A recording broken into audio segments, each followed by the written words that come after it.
Hi there, and welcome back to part two of our Perfect Lives episode featuring Trystero, the duo made up of Dorian Wallace and David Kulma. Today they will talk to us more about their performances of Perfect Lives, as well as other projects that they've worked on, and we even get into a little bit of politics at the end. So here we go. We returned to the podcast with David Kulma and Dorian Wallace on their way to legendary status. So, Ryan, do you have any questions? Who, me? I'm like, yeah. I'm just like putting you on the spot because I'm blanking. I'm like doing what David was talking about a little while ago. I was just thinking of just the other stuff. I was like, I was listening to, okay, tell me if I'm pronouncing this right. Nick Themeron? Oh, yeah. Yeah, okay. So, I guess it's like Nick Themeron, Dorian? Yeah, something like that. Yeah. It's not that we chose that word because we knew how to say it. So Dorian had this idea that we should make 24 hours of meditation music. Oh. And how do we do that at a distance? Yeah. And so we decided that he said, "Oh well, I'll write 12 hours and you write 12 hours." And I'm like, "What?" Like, yeah. What? You down? Okay. And it's like, okay, so yeah. So we wrote 12 hours of music each. So it alternates between like 12 full. Like you didn't pull a Satie and just write like repeat 100 times or something at the bottom. Well, so some of that sort of happens. I mean, but it's electronic, so it's a recording. Oh, okay. And like we did it in Audacity, basically. No, we each made 12-hour tracks, basically. Mm-hmm. They're on Bandcamp. I think it's divided up into smaller bits because we would have had to pay for the larger account to be able to upload that or something. Yeah, so I don't remember exactly how, like, I think you wrote a few, then I wrote some, and then in reaction to mine, you deleted yours and made other ones. Yeah, that's exactly what happened. Right. Because I liked what you did better. Right. Yeah. So I did one called Non-Karo. That's like taking Conlon Nankaro's player piano studies idea and just making something even as crazy sounding as I could make it, just like that. If you ever heard any Nankaro weird music. But yeah, there's lots of other things like that. So there's one where it's like I'm quoting Bob Ashley in one of them, or I don't. Yeah, there's one called Bob Ashley, literally just written out as if it was like a Greek word. Have you listened to it the 24 hours? I haven't. Dorian, have you ever meditated to this? I have meditated to it, but like 30 minutes, not. So yeah. Next week on Anomedy, we meditate for 24 straight. This is going to be the fundraiser. This is our Jerry Lewis telethon. There you go. Right. I'm going to mumble to myself periodically, but there's going to be a phone number, a place to send money. Next week. There you go. Right. Yeah. It's some weird stuff. Well, so I challenged myself. I was listening to it. I think I got. Let's see. I wrote it down. I got as far as Zendo. Okay, so I got as far as that, but I was listening to it, and it's like it was very meditative. I'm kind of like, yeah, okay.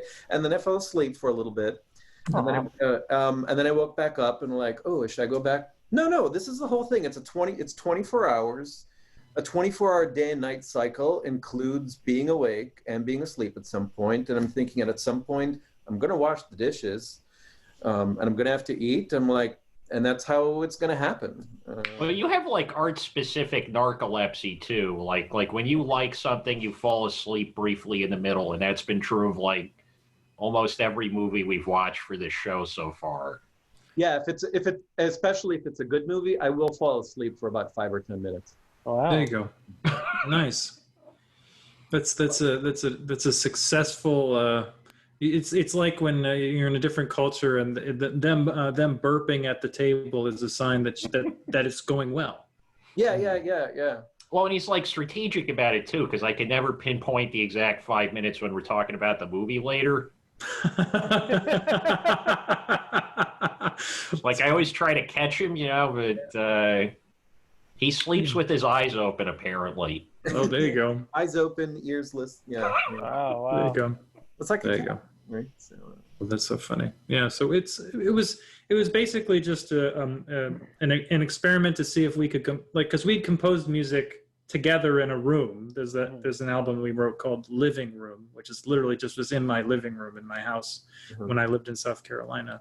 And Dorian, Living Room was very much intentionally using cheap technology, like using the computer microphone, using Audacity, using like the Casio keyboard, that sort of thing. Yeah, so we just we did something, basically just took 2 days to make, and it's very lo-fi and so it was. Now that we never basically found another time for us to be able to do that again. So it was like, well, how do we make something together when we're not in the same room? So that was one attempt of many, and that one actually saw the light of day. Well, I don't know. We've got the computer microphone, and I don't know what kind of keyboard that is over there. So it's a Casio. It's a Casio. All right. So yeah. It'll do the thing that it's supposed to. This thing. And there you go. Yeah, all sorts of things. And I have a bunch of living rooms. There you go. And I use Audacity to do all the editing afterwards. So all right. Yeah. Awesome. I did just share, since we were talking about just video art and all of that, I just had a premiere of a new video work over the weekend, and just put it in the chat. This is something that was created over COVID-19 with a performance artist named Bonita Oliver, and it's a wage earners cantata is what we're calling it, but everything was completely self-produced, and we did actually a similar thing that David and I have done where we took on the head of different movements, and it's really interesting because Bonita and myself are not video editors in the way that somebody like John Sanborn is, obviously. So a lot of it was like learning on the spot how to edit something and how to input everything. But we did recording over Zoom for some of it. We did a lot of public domain imagery and video footage spliced together. But it's called Fan the Flames of Discontent, a Wage Earner's Cantata. And Bonita is an absolutely incredible performer, vocalist. She comes from theater and gospel is really where her background is. But yeah, she's absolutely incredible and was just amazing to work with. But I put that in the chat if you ever want to check it out. Is that the YouTube link? Yeah, that's the YouTube link. Yeah, you sent 3 links. So I clicked on the first 2 as you were sending them, and then pasted them. And I like the third one. I better not touch this one because that one's gonna have sound. So, yeah. And so the first 2 links. The first one is John Cage, the composer we were speaking about. He wrote a poem called Untitled Anarchist Poem, and I believe someone had mentioned Marshall McLuhan, but McLuhan is referenced in the poem. And then the second is just a Facebook post, but it was a picture of David, myself, John, and Blue at Perfect Lives, one of the times that David and I performed it. And it was very cool, one of those old meets new. It felt like Star Trek Generations. Right, that's when we were talking with John trying to figure out how to set this up. I was like, we were like, all right, are we going to have 35 people on one phone call? Or are we going to do this like Degrassi Star Trek style? Like there needs to be space for the next generation. That's probably when the episode goes up. It's going to be called like Perfect Wives, the Next Generation, TNG, maybe even was shortened to TNG. Yeah, I was already preparing for that. When I named the episode that we just recorded was with all the original folks. So it was TOS didn't quite seem right. The original series. Oh, actually, it does fit. It's a TV show. It's a series. I put it down as OG. We meet new Captain David Kulma on the bridge. They start their 5-year. Oh yeah. Yeah, no, each iteration, it should, like Perfect Lives, Deep Space Nine, Perfect Lives, Voyager.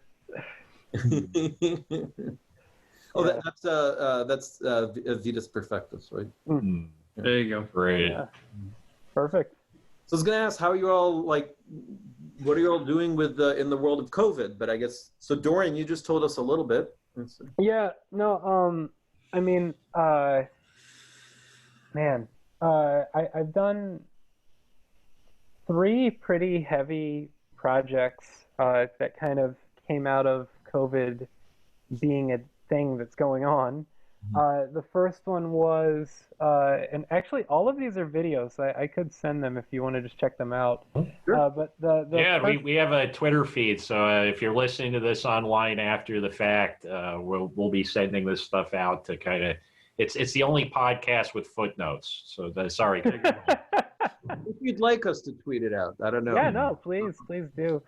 But yeah, the first one was it was a piece called "It Is 100 Seconds to Midnight." I just shared that, but it was a short piano piece, climate change piece, and the original idea was to have some kind of performance on Earth Day 2020.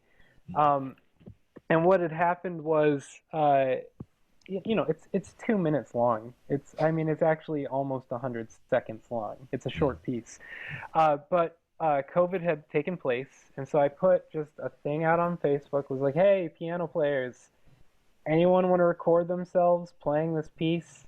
So all of a sudden, Sarah Cahill, Adam Tendler, just Anthony R. Green, like a lot of these pianists who I wouldn't have worked with had we, 'cause, like Sarah's in San Francisco, Anthony is in the Netherlands. Like all of a sudden, these pianists that are really world renowned just were like, yeah, sure, and like sent videos of them playing this thing. So all of a sudden, I had all these videos of these pianists playing this like video, and it was like, what the fuck am I gonna do with this? So I put another call out. Was like, hey, dancers, I got some piano videos.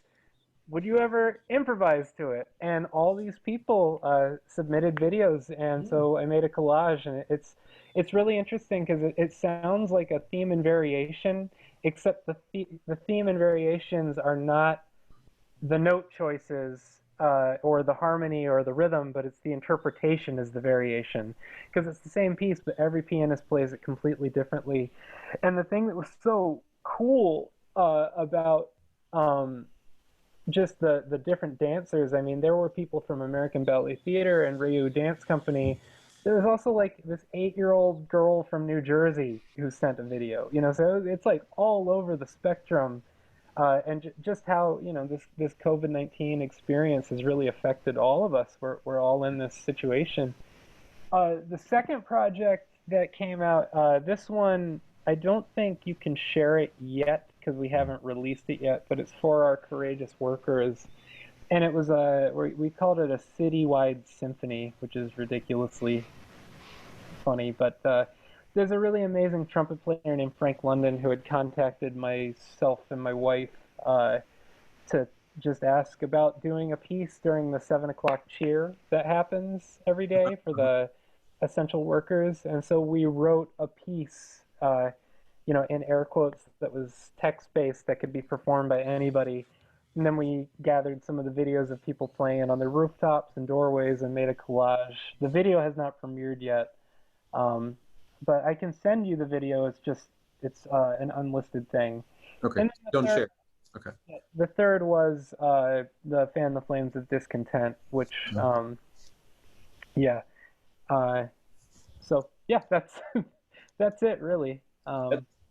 Quite a bit, and when being put in this box, but yeah, but the if you don't have a box and just you can go all over the place, but when you get in a box, there's the creativity of okay, I'm going to make the most of this box, and this is going to be any box you've ever seen before. Mm-hmm. Yeah. Mm-hmm. What about It's like there's people who need the environment, and then there's people where you leave them in a room And like, I mean, you guys are definitely getting a lot more done. Like, the only thing I've really gotten done over the pandemic is I got really good at playing Sega Genesis games. But, well, in the podcast, and more of the Sega Genesis game, but like, I admire the productivity. Well, there's also, Dorian, that we have that our slightly ignored podcast. Oh yeah, we found that. We were looking around earlier. It's the Trystero Trystero pod. pod. Dorian wanted to have a podcast. We decide to do it, and then we don't do it for a while, and then we decide to do it again. Yeah, so we talk about left-wing politics and music, and and 8 people listen. So it's an exciting podcast. It's the best kind where no one listens. Man, we got I don't know, it's like Netflix. Rod doesn't release the numbers to me, so for all I know, this could be the biggest thing in the country, but there you go. I'm doubtful. I stopped looking at the numbers. Dan told me to stop looking, actually. Sounds good. So, although I was, so we have we use liberated syndication, Libsyn, and it's sent to multiple places, so Apple, Spotify, whatever, Right, and also YouTube. And I've just been ignoring YouTube. It's like, yeah, it creates it, it pushes it there, why not, and all that. And actually, Dan was looking at it, just a few weeks ago, and he says, hey, like we got some of the episodes, most of the episodes like 0, 1, and then suddenly one of them had, I don't know, 50, 100, or. And best of all, so that I started looking at it, and we got flagged for copyright violations. Oh yeah, it's always a fun feeling. Yeah. Oh, that's funny. Yeah, I didn't even remember. I didn't even remember there being a clip in the thing, and then I was looking, and then we got like my favorite part of YouTube is when you get like really vague, like insulting comments, right? So there's the one guy where like his only comment was, "Don't wish you guys well." Yeah. And that's the whole. And there's only like, I don't know how he found the thing, right? Because there's only like 5 comments across the whole YouTube page, but there's. Oh my God. Don't wish you well. And there's punctuation, and there's like a lot of care and effort relative to YouTube comments that went into this, and I was touched. There you go. Yeah. Well, I've lived my life of the dregs of YouTube viewing, making videos for YouTube. So it's I spent it was like a year, a little more than a year, where I made a stupid comedy video every day. Called it Surreality. The most successful video is me walking into my office of my old house, and then I make it look like I fart. But then I add on top of it the sound of me doing a blood curdling scream, and then I make a confused face, and then that's it. Dan, that sounds right up your alley. That sounds pretty sweet. Yeah, I mean well, you and the on... 700 people who watched that one, yeah. Oh yeah, I guess that's the best. I mean, the best I ever did on YouTube before that was like I cut together 50 Cent in the club with the Velvet Underground when I was like 15 years ago, and I left it there, and I checked it last week, and I guess somebody liked it in the last 10 years, so that was kind of cool. The other style is the so I have an educational YouTube channel that I haven't uploaded to in a few years called Music Corner. It's about music, and I literally do a video explaining why is it that musicians talk about a C major scale that's where you kind of start, rather than starting with the letter A. And I get pretty much at least one person a week on that video posts something like, "Oh, it's just because A minor," and I'm like, I told 1,000 years of history, you fucks. It has nothing to do with that. So it's right. It's like, I look through our YouTube page, and I think, like, if you guys don't watch this, then I really do just love hearing myself talk. Right. Like, yeah. Well, there's a certain amount of just making shit that's just for the fun of making it. Oh yeah. Oh yeah. So that's being a classical music composer in the line of Robert Ashley, is like, hey, how many people are going to like this? Well, I can count them on a couple of hands, maybe a couple of times. And so it means that this is basically some version of a weird hobby.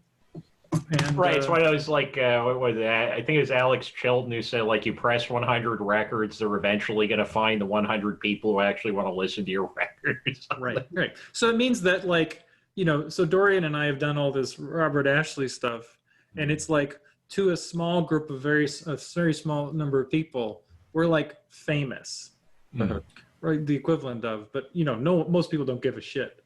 And it's like, oh, you memorized those whole thing? Why? Why? Well, I mean, like when Wesleyan University had the Robert Ashley Symposium, and we went and knew everyone. Like, it was like, right. Hey, good to see you here. Yeah, right. We're just all in Connecticut this time. Yeah. Right. Well, that was one of the strangest things when I texted, because I didn't know John Sanborn before we started doing this series. I just sent him a random text message, and then it turns out there is actually a TV opera community, which we've had, enough people where it doesn't fit in a house on this show at this point talking about this thing, right? Mm-hmm. Yeah. This is. You tend to find each other. That's the thing. So that's the thing about, like, when you're in a small, like, you're in a place. There's at least one guy who combs the listings of events specifically looking for this thing, and when it shows up, he comes. Like, there's a guy in Cleveland area who, like, he just shows up at every performance we do of this thing, because he's just never not going to be there. There's just a couple people like that. Are you talking about? Yes. Yeah. Right. Yeah. So it's just like, he's the nicest guy. He's great. It's like he runs a Chinese instrument, like a traditional Chinese instrument ensemble in Cleveland. Which is, of course, the type of person that would go. Right.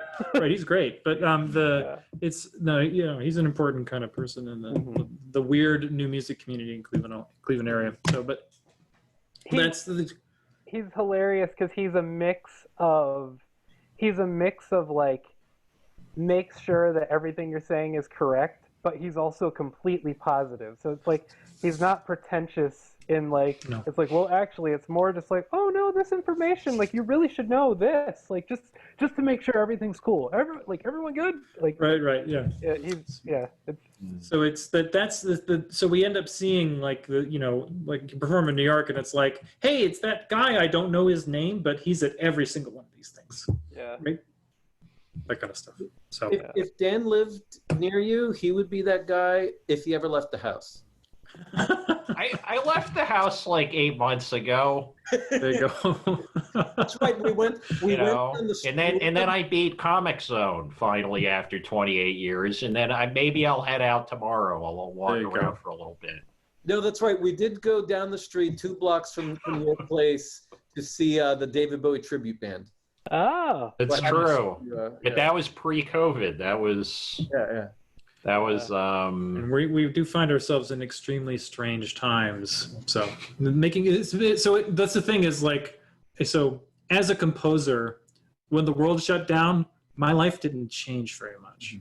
So yeah, me too. Right? Yeah, I used to own a record store. It went out of business. I just been, like, clearing out inventory because it was one of those things where I just ended up buying like 80 times. It's great for dressing up the podcast set. Don't get me wrong, but too much stuff.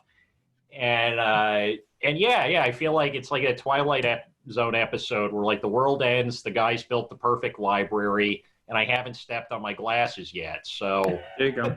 Right. Yeah.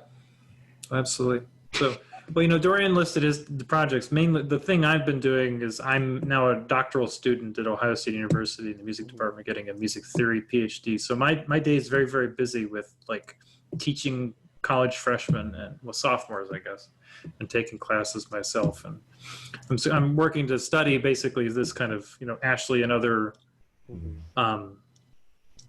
American. I lovingly call them weirdos. That's not the fancy thing I say is American experimental tradition, right? So it's basically in some sense a list of people that John has worked with as a good cross section of those people. Yeah, David's doing his PhD on John's friends. Right. Well, that's why I said I needed to email him. Yeah. Because I'm taking a class in what's called music and the musicalized image. Anyway, we're doing sort of audio visual analysis from a music point of view. So it's perfect. It's a perfect opportunity to talk about Robert Ashley's work and John's work with.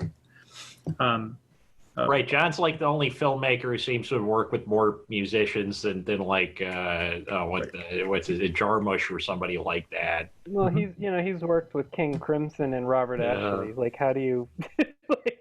Right. He's been fired by Hagar. Prince. According to Wikipedia, he worked with Sammy Hagar, and I missed the opportunity.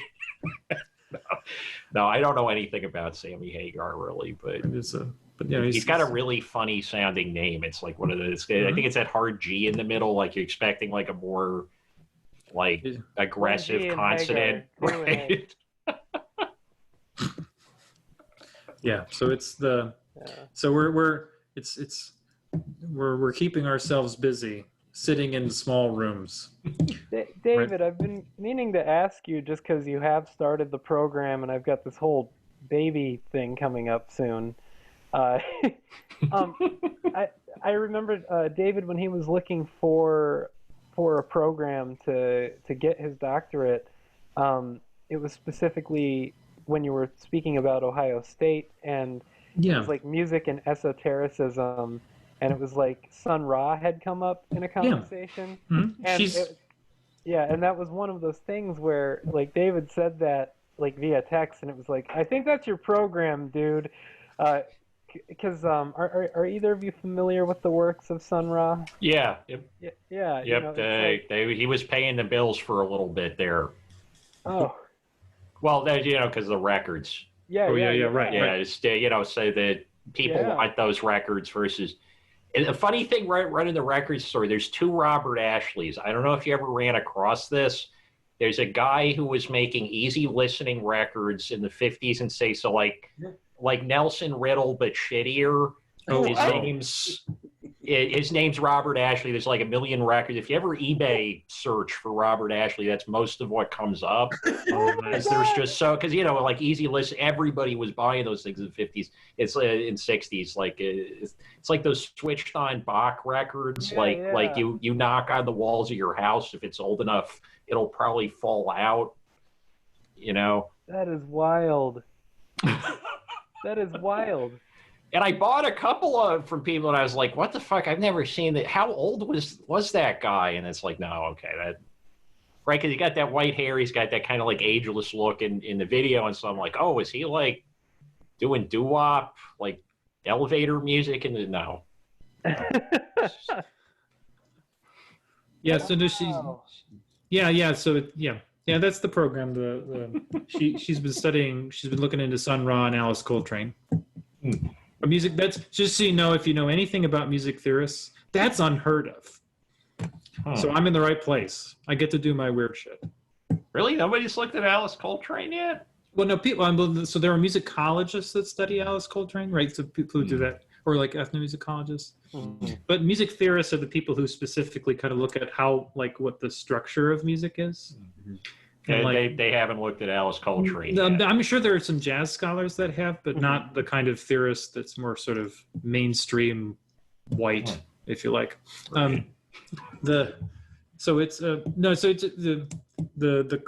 kind of music theorist I'm setting myself up to be is to do kind of it's connecting this particular group of weird people who have really crazy ideas, but they're all related to each other and they're not talked about that way. And they all know each other and share ideas and all these things, and they cross-pollinate with other media, right? So it's like painters and video artists and all these other things, dancers. Right. Once you get to know a few of these people, it seems like it's a much smaller world than it looks like. It's the actual Trystero, like they all know each other. There's always projects going on. Mhm.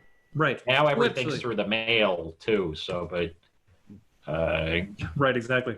There you go. So yeah, no, it's literally like this. The thing is that the little world that Perfect Lives comes from Mhm. is one in which we just had to make the right phone call, and you basically then knew everybody. Like it was very easy to meet everybody else in a certain sense. Not that we actually have, but it's just like so there are people like if you know if we you can get Dorian was able to get Bob Ashley's phone number in like 2 days. Well, I don't- I sent him an email from his website. Yeah, and He he, wrote back with his phone number.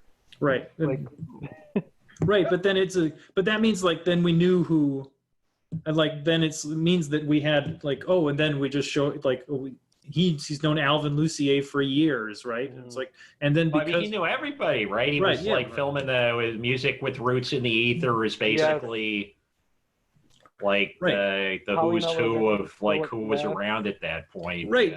So it means that when John showed up and we're actually collaborating him with him, that means like the conversations that Dorian and I have where we bring up somebody, if you bring up that person in front of John, John goes, "Oh yeah, I like it that she said that," and you're like, "What?" I mean, like he tells some of the craziest stories. Like the number of people that he's gotten high with is just disturbing. I mean, it's great. I love the story. I loved John. Yeah. Wait, I want to hear more. So, like he tells this one about like being at Penn Jillette's house, getting high. I mean, it's just like and what? It's even more ridiculous because Penn is a teetotaler. Right. So But Penn he's wasn't also, getting like a diehard libertarian, so he like let all these people get high at his house. Like he was like, "Oh yeah," like, and so John was one of them. Right. Yeah. like he tells us the story of like one of the like with Perfect Lives that so they were performing it live for years before they made this video recording, and so I don't know if he probably told this story or I'm not sure, but it's he said the best time they ever did it was in Washington D.C. Like it was like there was a thing, they did the whole thing, and the best thing is that Bob was apparently doing like. He was both like Bob was always drunk when he performed this piece. Like it was something about the way he spoke when he was tipsy, that he wanted to do as the Raoul Denegé character. But he was apparently in between the episodes because you're doing half-an-hour episodes back to back to back to back for 2.5 hours. 3.5 hours. Yeah, it's a long time. Yeah. They're apparently he was doing lines. Like in between. Somebody mentioned something about doing blow. Right. Yeah. So it's the like, first interview, but that wasn't the instance. Right. So it's like just so you know, when I perform Perfect Lives, I'm stone cold sober. Like I can't do it. I can't do it that way. and you know the lines by heart because we learned a few days ago that Robert Ashley. Actually, they had what was it? The index cards or the they had like a closed we have a TV that's closed circuit television or whatever it is. Yeah. So that basically they're reading cue cards off of a television screen. Yeah, that had extra information on it, like for the other performers, because all of them could see it. Mm-hmm. So they didn't perform that from. It wasn't set up to because the piece is organized rhythmically in time. Mm-hmm. And that meant that they were supposed to kind of align their improvisatory element in some sense. And in order for us to do the thing we're doing, I just memorize it, and we don't really focus on that kind of level of rhythmic structure, right? So I don't worry about counting the right number of beats before I say the next word. Mm-hmm. That's not something we're doing. It's not like memorizing, one of the works in here. Right. Oh yeah. It's a lot of words, and they only get faster. Like the whole point of the piece, the whole point of it is that they slowly get faster until the last episode, and then the speed runs down. This is why I kind of had a little bit of a brain fart that one time during the church, is because there are literally, I mean, when I try to say it all at once in a row just to practice, and I don't get stops, it takes 2.5 hours just to say all the text in a row at the rate of like Oh crap! The first line is escaping me at this moment. Like that YouTube video where the one guy does every line for Mean Girls in like 30 minutes. Right. Yeah. So it's like he takes himself seriously. Motel rooms have lost their punchline. The feeling is expressed in bags. There are two, and inside those two, there are two more. It's not an easy situation, but there is something like abandon in the air. There is something like the feeling of the idea of silk scars in the air. There's a kind of menace. I mean, like at that rate, it takes 2.5 hours. Damn. I mean, which I've heard David do in my living room before. Yeah. Well, I've had to. Like that's the only way to make sure that I'm actually going to be able to say it all the way through on a performance is to do it once that day beforehand. Yeah. So it just have to. Wait, I'm trying to imagine that. Okay, David, you're sitting in Dorian's living room. On that couch, probably. Okay. Yeah. Here. Dorian, what are you doing while he's just reciting everything? Oh, I mean, we have our own different life. mental spaces to prepare for performing. I have to be still. Like, I have to just be inward. I don't like to talk to people. I love talking. Yeah, which is weird. So Dorian becomes like very quiet, and it's like the only time ever that happens. Mm-hmm. And then I become my nervousness gets. I start making inappropriate jokes. Oh, that's like. It sounds like when I used to. I was a stand-up comic for a few years when I was younger. Yeah, like the prep pride. It was always like the older comics when they come through the club. It's either they just wanted to talk my ear off, or they wanted to go behind a screen and not see anybody until they walked out. There was like no middle ground. It seemed like. Yeah. So Dorian's the quiet one, and I'm the one that keeps talking. Yeah, So David is usually kind of just like pacing, getting the words worked out, I guess. Just depends on when it is. Like, by the time within an hour of performance, there's no more time to do that. Mm-hmm. Yeah, and usually I try to get into a meditative state because there's kind of this like it's almost like Zizek's fourth way, where it's there's the space between yourself and the cosmos, and how do you fit into that that center place, So, go ahead.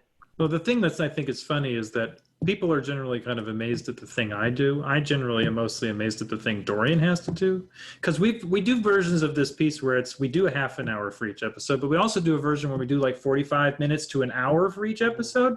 So we've done a 7-hour performance before. Wow. And that was insane. Yeah.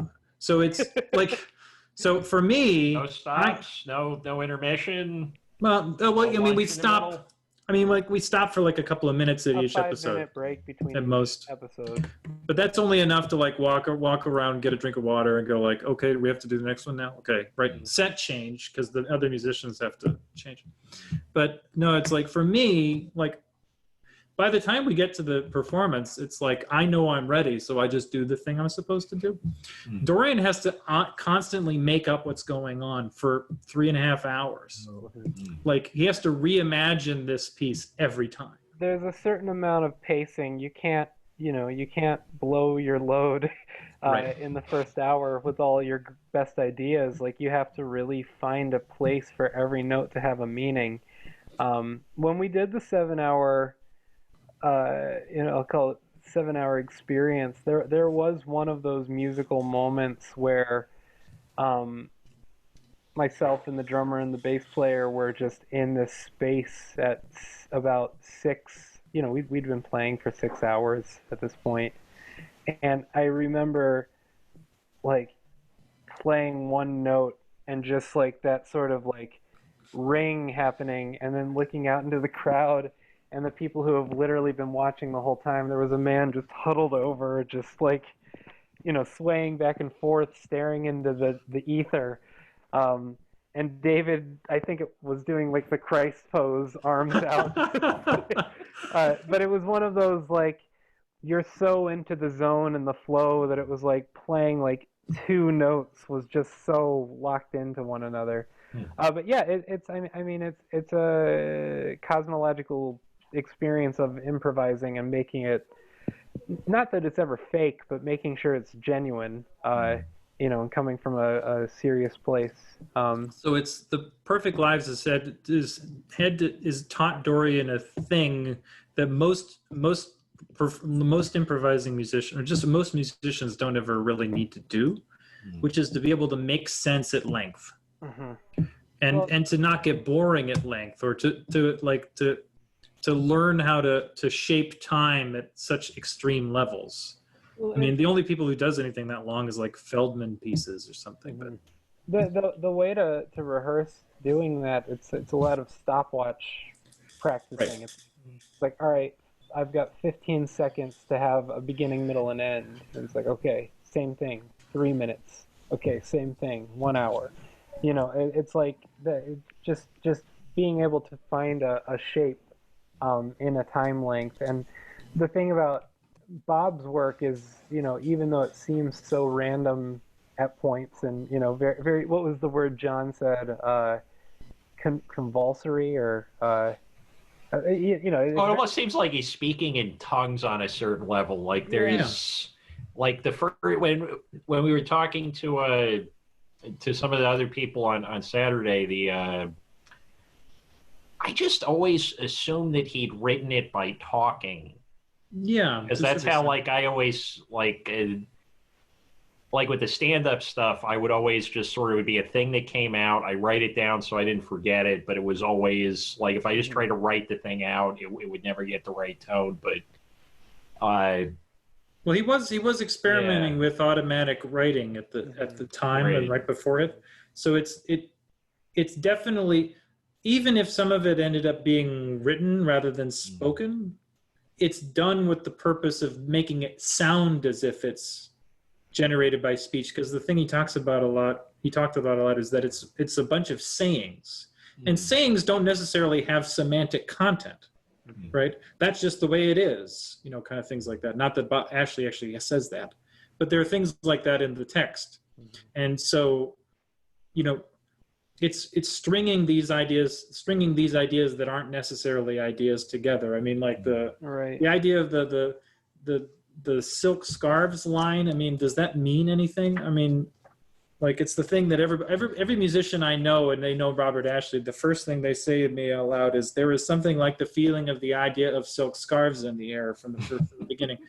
And I sit there and go, what is the feeling of the idea of silk scarves in the air? Well, it's the same thing that happens when the self shaves for the first time. Yeah, right. Exactly, right. But imagine the self shaving for the first time. No. Imagine the self learning to walk. No. Yeah, right. So it's exactly. So there's this feel of, you're sort of speaking to hear yourself talk, but you're not necessarily worried about exactly what the meaning of the things are. But there are other times where it's very important what the meaning is, right? That's why John is able to talk about all these really, it's sort of, you're saying meaningless things in order to get at more meaningful abstract ideas. One tea and fogs, two eggs. Yeah. Right, exactly, right. Exactly. Yeah. Well, and the whole thing is, even within that, like, deep, seemingly random experience, there's still an arch. It's still, you're moving through a series. Like, the park very much feels like a beginning. The backyard very much feels like an ending. The fact that the middle movement is the bar seems like an interlude. Well, right. It's like a transition from outdoor spaces to indoor spaces to outdoor, right? Because I don't think any of the only two outdoor spaces are the park and the backyard, if true. I remember correct. You're right. Because they go to there's a supermarket, and then the bank, and then the bar, then the living room, and the church. Yeah. You're right. Right. So there's the openness, the expand, which would go back to the reincarnation thing of like wide open expanses. Usually in literature, it's always death or some kind of after effect. Have you ever listened to the Yellow record?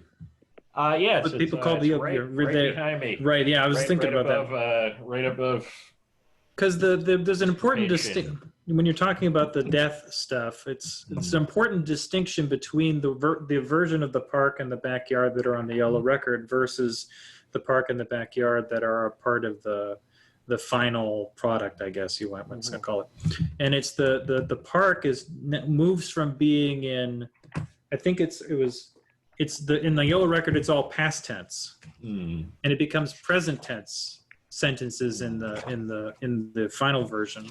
And then there in the backyard, there's the section about going across this the light or whatever it is. Oh no, it's like let me make sure I'm not screwing this up. In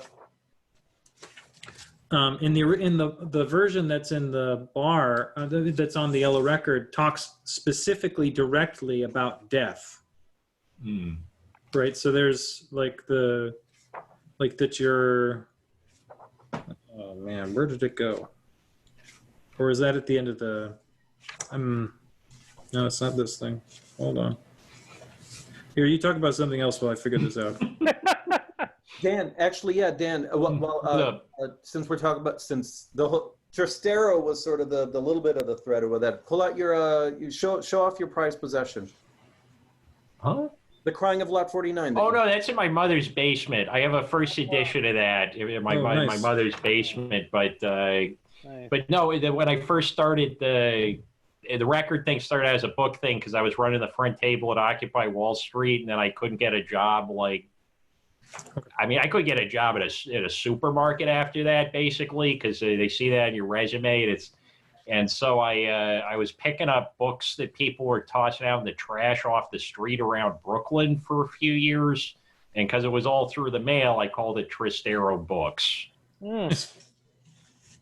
So I found the thing I was looking for. It's actually at the end of the park, and the line that's about his idea is that the transition always takes one by surprise.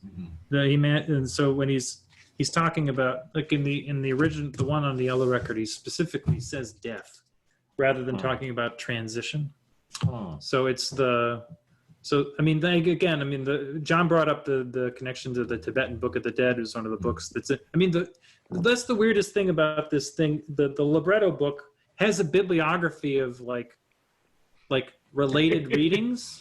And one's the Tibetan Book of the Dead, and the other two are Francis Yates books about Renaissance Hermeticism. So it's like this. So apparently Bob, when he was thinking this up, was reading some of those books, and it's got this. That's why it's all about like permanence and impermanence. I mean, the text in some places reads like it's a medieval treatise about things, and we're just dividing up the world into categories and then enumerating what these things are, right? So that's right, or like even what was it, the Aristotle, the Nicomachean Ethics, right? Like the path to the good is that which is not bad enough to be good. Right, that kind of stuff. Exactly, right. It does read like stop drinking is to stop drinking. Aristotle, right? Like that kind of stuff. Right, exactly. So it reads that way, which is, it's like, why would anyone, so it's like from a regular person's point of view, right? Not saying that any of us are regular people, right? No, okay. I'm the most normal person you'll ever meet. I'm the guy that's like, oh, that sounds really interesting. Okay, there you go. Right, yeah. So it would never occur anybody to make an opera that uses the shape of an Aristotle or Aristotle enumerating the good, the things of beauty or the good, and what they're all the very aspects of. It's kind of, how do you tell the story that way? And it's interesting to me that Bob has found a way to sort of introduce these things into this way that, for a very small group of people, is like it's almost like a religion. This thing he's done. He also, it's weirdly similar to what the Coen brothers have done, with just taking the mundaneness of the Midwest. David and I are from Ohio. David still lives in Ohio. But there's something about the Midwest culturally is just so like, it is what it is. Like, like every other region in the U.S. has such a personality to it. And the Midwest personality is that there isn't a personality. It's just dull. It's just boring. But then you dig into, like just how the Coen brothers, I read a thing once where they referred to it as they've almost discovered like instead of Southern Gothic, but like Midwestern Gothic. And it's like Ashley with Perfect Lives, it just completely captures what it's like to be in the Midwest. It's like these mundane experiences. You're just going to the supermarket. You're just going to the bank. You're just hanging out in the backyard. Everybody goes to the church. Like, you know, you go to it's like all these just like places, but within these places is this like vast philosophical cosmic space. But then it's also kind of silly that we think this deeply when it's like, just go to the fucking bar, man, or like, you know, get your fucking groceries. Like, well, this is why I think that the Verispeed version of Perfect Lives is so brilliant, is that they really took this idea of place to heart as a way to sort of allow these interesting thoughts to happen by actually performing each movement in each episode in that specific place. Like they actually do the supermarket in a supermarket, and they do the bank in a bank, and they how do you get a? Well, you'll have to ask them. I've been I don't know. wondering because I made this movie a few years ago, right, where I drove around the country. We were going to do it on a few monitors. It's basically just like everything's going to shit. Sell your stocks, America, dumpster fire, whatever, right? But it was going to be on 4 screens. And my dream was to put it in the back of an open Target or Walmart where they sell the TVs and there's just the TVs on the wall next to the deck chairs and just like run it on those legally or illegally. I don't know how you get Target to agree to do something like that though. Oh, well, I honestly don't know how they were able to do their scouting of their locations and how they got permission to do these things. But are you gonna have them on? You should talk to them. So we got a hold of John. Originally, we were just going to talk to John because I was like, whoa, this guy actually responded to this random text message and he doesn't think I'm like a serial killer or something, right? And so... Well, keep in mind that John himself has the appearance of one, so he So, by the way, so John, if you're listening to this, I love the way you look. It's iconic. Oh, and when I said I was normal, legendary. Exterior, so the heads are in the kitchen. There you go. Right. But yeah, I was like, hey, do you want to come on and talk about this? Because I was just sort of like in a mood where I was like, all right, I'm going to send random messages to people. And, well, it worked. Yep. Yeah. And he was like, you know, get everybody. You came up. All these other people came out. And then more people. And we got in touch with Mimi. She's got like more people. And there's like, it is really a community. It was just hard to get all of that community into a Zoom call at once. Right. I think it makes perfect sense to break all of this up. So you should talk to Dave Reuter and Paul Pinto, and Kelsey and Brian McCorkle. Yeah. And, right. Okay. Now we're getting more names. Well, the Verispeed is is it there's 6 people? Yeah. No, is it 5 people? I think we've said it's there's another. What's her name? I think it's technically 5 people plus Amrtha does the. Right, but we haven't said one of the names, so we have to make sure we say her name. Alyssa? Yeah, I think that's the one. Yeah. Let me look it up. Brian McCorkle, by the way, is one of my favorite humans on planet Earth.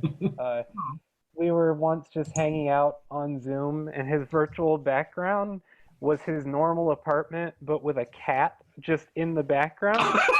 And he never brought it up that he was doing it. And it was performance art at such a high level. Like, dude, we're just like hanging out. Like there's not even an audience for this. There's like 5 of us. Yeah. Well, and this is my background, but I could show you what. Let's see. Can I do this? This is what if I don't have video on. Mm-hmm. This is what. So that's the other me. Oh, nice. There you go. That's great. I love it. Yeah, I think was that the first time we met was when you were dressed as Princess Leia at that party. Wow. That was a Halloween party. Maybe, but this is another time I dressed up as Princess Leia. This one was in Amsterdam. So basically, like any day I met you, there's like a 1 in 5 chance you're going to be Princess Leia. Pretty much. Yeah. I mean, And that's why we're doing a podcast now. You know. Yeah. Where are you both based out of? I am in an underground bunker with Dick. No, I'm in Boston. Okay. Yeah, it's Eliza. Is it Simmons or Simons? Yeah, Do you know how to say her last I name? think it's Simmons, but I Simmons, don't know. Yeah, so it's Eliza, Dave, Paul, Brian, and Kelsey. Yeah. And then Amirtha. And then for the things that she doesn't participate in the Perfect Live stuff, but all the other, like the thing that Mimi's been having them do where they perform, Bob wrote Crash for them, and the 5 of them plus Amirtha, and then they also then they've been doing they did Improvements, and then there's now a new one which is with Paul has a band, a new band with Bonnie, sorry, what's Bonnie's last? Bonnie Lander and Kaylee Butcher, and they're doing. They did a sneak peek performance. It hasn't been out yet, but it's one of Bob's darker operas. And is it El Aficionado or is it? Yes, that's it. Yeah. And that's really interesting because Kaylee and Bonnie are actually opera singers, and it's really interesting hearing opera singers do Ashley, because they're also new music interpreters, so they do all the weird like stuff, but it's really interesting hearing them speak Ashley, and and then Paul is part of that as well. I mean, he's trained. It's just that he's also done all of this other kind of crazy experimental new music stuff himself. So it's Paul has done 8 songs for a Mad King. If you've ever heard of that piece, I've heard of it. I haven't heard it yet, but yeah, I got a few days to catch up on it. That was the thing when John sent me these emails. Like I start going through everybody's resume because it's like, okay, I want to know everything. Good luck. When we get them on the, and then I was like, okay, let's just really hope that Mimi Johnson likes talking. It's like, because I could not go through all this stuff in 2 weeks. Oh, it's fine. I mean, a lot of the stuff was great. It's like it's going to keep me busy for until we all die or until we finally get to leave our houses, right? Yeah. And, just processing the length of going through anybody who's ever been connected to a Bob Ashley piece, and then looking at all their individual bodies of work. That's impossible. Yeah, right. John was like, I can get you a guy from the Cryptic Corporation. I was like, all right, so I got to listen to all the Residents records. And I was like, no, that's like, I don't think the Residents listen to all the Residents records. The way you can you can eat and keep a roof over your head. Yeah, that's for sure. Wow. Yeah. So anyway, just there's luckily for you, if you're trying to do that much, it's still a relatively small number of people, right? Right. In terms of who are doing this kind of stuff. So it's because it's them, it's us, it's Matmos, and then it's Alex and the people he worked with, and that's as far as I know, nobody else has appeared. But I'm sure that somebody's going to pop up soon. I will say too, I'm a huge fan of everybody's versions. I haven't heard the Matmos version. In the I don't have any opinions on that one because I haven't heard it. But we went when we were at the Ashley Symposium. Alex Waterman gave a presentation on Ashley's work, and it was It's amazing. It was an incredible, just like how thorough it was, and he was doing readings of different Ashley texts, and like when he would read Ashley text, he sort of was like oozing some there was like some sense Bob was speaking through him. It was a very surreal experience. So it's like he had the cadence nicely. So that's the thing, is like part of the thing about being a person doing this is you attempt an impression of Bob, and then mildly fail, and so it's like you have to sort of reinvent yourself through that. It's like you've got it's weird. It's like you've got this weird guy whispering in your ear. It's like, so he tells like in the back of the Perfect Lives libretto, he talks about like he likes the idea from the Tibetan Book of Dead that they would like when people die they'd like shout in their ear. And he's like, he wanted to do something like that with reincarnation in this. It's like it's a It's an outlandish idea that's got really amazing creative potential. But like when performing it, it's like you've got him in your head. Right. It is the surrealist experience. Mm-hmm. Well, and even, I mean, Blue Jean Tyranny, like we were in the car once, because you know he's blind now, and it really takes a lot for him physically to get out to performances, and just the way he casually talks about who he's played with, like there was, you know, we're in the car driving. He and I are in the back seat just shooting the shit about improvised music, and I'm going on this like sort of seemingly, I'll call it like pseudo deep tangent on like finding music and how to bring the music out of you. And then Blue's like, yeah, you know, really got that when me and Leroy Jenkins were playing together. And it's just like, oh, right, you know, just like greatest free improv violinist of all time. You were just on like a couple live albums with him. Oh, cool. And Right. you know, it was just such a humbling, speaking to these people. And Blue is so, I mean, it's a beautiful experience to really get his feedback and his, you know, his ideas on the music, because he hears everything at that, you know, heightened level of awareness. But he's also so just open to sound coming in. And Right. I think a lot of that's even changed. You know, I'm speaking on behalf of him. You'll have to get it from him himself, but I believe It's been a struggle, but we're gonna do it. Yeah. Well, you know, he hears things in a different way now, and it just you know, there's something about playing this music and like looking out into the crowd and seeing Blue Jean Tyranny just like leaning back and just taking it all in. That's just really, really powerful.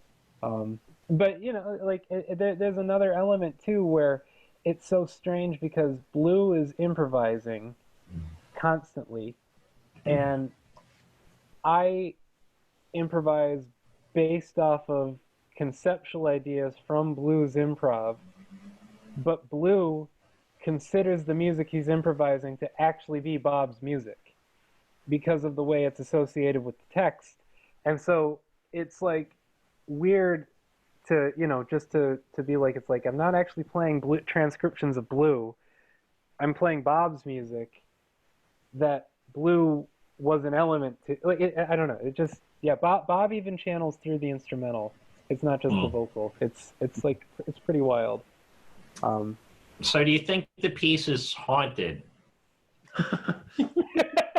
Not in a bad way. Or is it like So Bob had some pretty fascinating ideas about life and its cycles, and when it's right to, you know, move into the next zone or something. He wouldn't use the word zone. So the idea of hauntedness, I don't think that would be. It wouldn't be wrong to say that, I'd say. But he would. The other weird part about this is that he also kind of like was only really mainly interested in the project he was doing right at the moment. Right. So the idea of other people doing perfect lives seemed like a ridiculous. He sort of. It sounded like to him it was like, why? I did it. well, it's like somebody covering a hip hop song, right? Like So nobody ever covers a hip hop song because it's so much of it. The instrument is the guy's voice, so you can't. I mean, he wasn't opposed to the idea. It's like, oh, you know, you could do the jazz transcription method. That'd be fine. But part of the reason that Alex did the Spanish language version, as the way I understand it, you'll have to get the real story from him, is that he approached Bob that he wanted to do a new production of Perfect Lives, and Bob's like, why? We did it. Well, you know, there's this Spanish language version that was made. Here, you can take that. Why don't you do that? you know. And it's meaning that those of us who approached him with an original concept for Perfect Lives, he's like, sure, go ahead. I mean, he's like, as long as you follow the rules you set up, that sounds good. You know, because Verispeed, they were already had this place idea, and I think, and so that is conceptually, interestingly enough, that it would change the way the piece was performed. Like, so this is the thing about doing stuff like this is, in classical music, you're supposed to, in some sense, do the piece.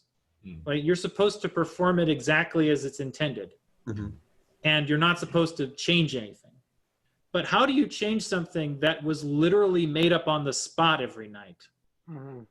I mean, like, there are restrictions, right? They're very, that's the thing, is that the kind of art that these people were making was based on doing very precise, very thought about choices to structure I'm coming up with this on the top of my head.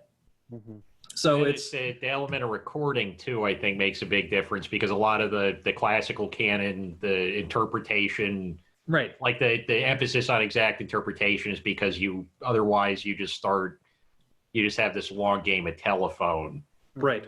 So so you kind of have to like realize that the idea of this piece was the act of making it up. And so it's like, the way to actually be true to perform this piece is being honest that you're just creating it anew every time, rather than saying, oh, I'm doing Beethoven 5 and it just happens that everyone else that's performed Beethoven 5 is wrong. And I'm right. So that's why I'm doing it my way. Right? Not that anyone would say in that specific kind of way, but that's basically the assumption. I'm intrigued at this point. Like, what's the rest of the pitch? The rest of the pitch for what? If everybody else is doing Beethoven's Fifth wrong. Right. Oh, yeah, sure. I'm bored with it at this point. I'm ready for a new Beethoven's Fifth. Right. Well, the reason, Beethoven's Fifth 2.0 is called A Fifth of Beethoven, and it's on the Saturday Night Fever soundtrack. Yeah, that's a pretty good one. That was, right. So it's there's a certain amount of like, you can't, performing Perfect Lives as a classical piece of music where you slavishly recreate it, as John was saying earlier, is against the whole idea of how the piece was created in the first place. So you're not being true to the piece by creating the exact results they got. Right? Even though the results they got are pretty amazing. Well, it's not like a science experiment. Like, we know the thing exists. We don't need like clinical trials. Right. That's the difference between art and science.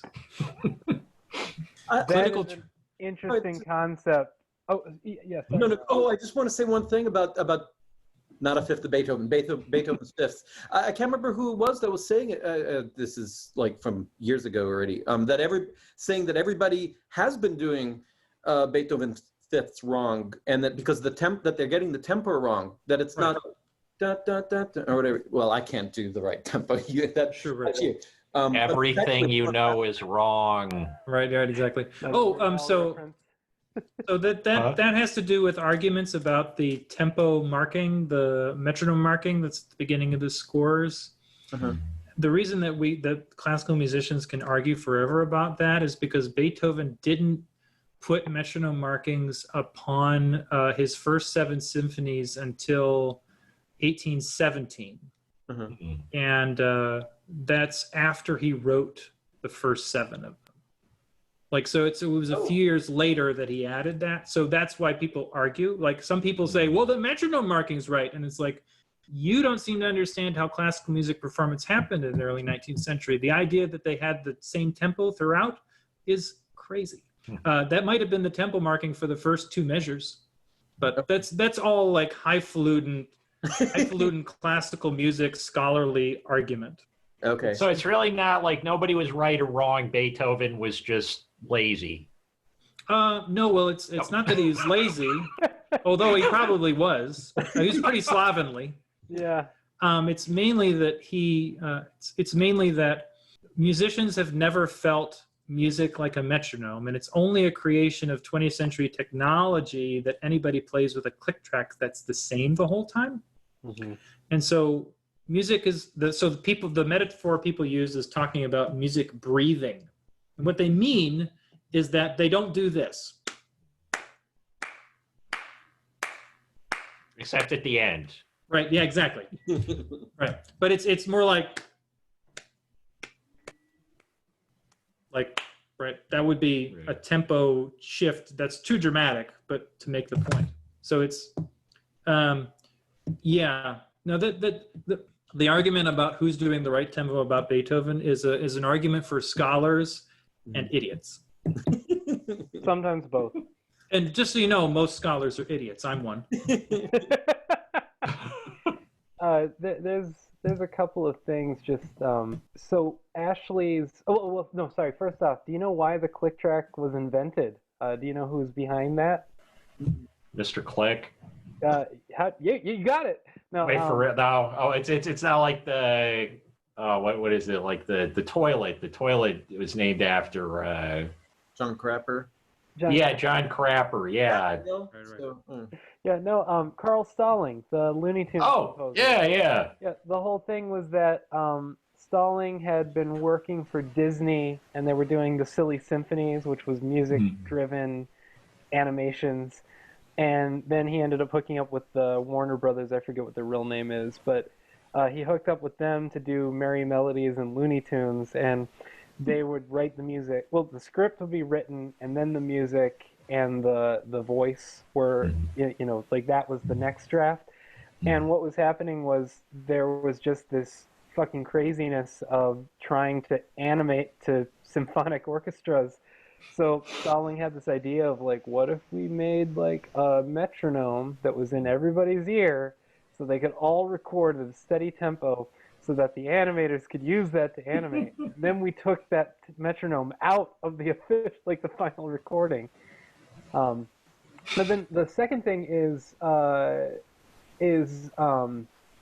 Robert Ashley. One thing that David was just speaking on was how Bob saw life as sort of experiencing cycles.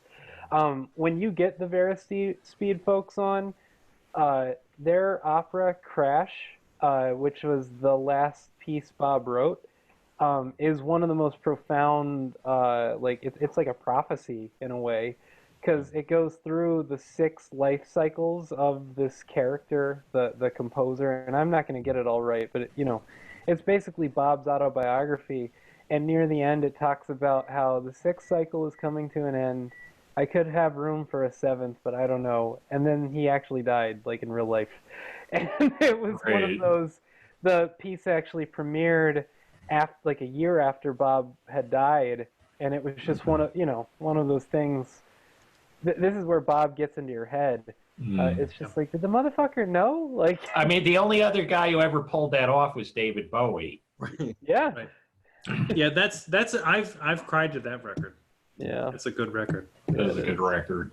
I think Stanley Kubrick knew Eyes Wide Shut that he was not going to be there to see the final product. Because is that why it's bad? No, that's why after all those movies and all those decades, it ends on the word fuck. I never thought about that. That's nice. Wait, so then where does AI fit into all of that? Where does right? Because didn't he finish part of that, or did Steven Spielberg just like take it out of his pocket when he found his dead body on the street? Yes. I'm like this. I'm trying to like the most innocuous sci-fi movie I've ever seen as a body robbing. Well, it's like Stanley's not using it. Right. By the way, out for a spin. That's the next Trystero project. Should be the story of a famous film director who steals the script off of a dead body. Take it, yeah. I would. Right. The behind the scenes. And the movie ends up being Schindler's List. Right. Yeah. Oh God. Schindler's List. It's. The thing I love to remember. Yeah. The thing I love to remember about that is that Spielberg put out 2 movies that year, 1993. That and Jurassic Park. Right, and the guy who was the cinematographer, you know how he found the cinematographer for Schindler's List? It was the guy who worked on Cool as Ice, the remake of Rebel Without a Cause with Vanilla Ice the year beforehand. It's the same guy, and that means Steven Spielberg has seen. Everybody should see that movie once. That is like world shit.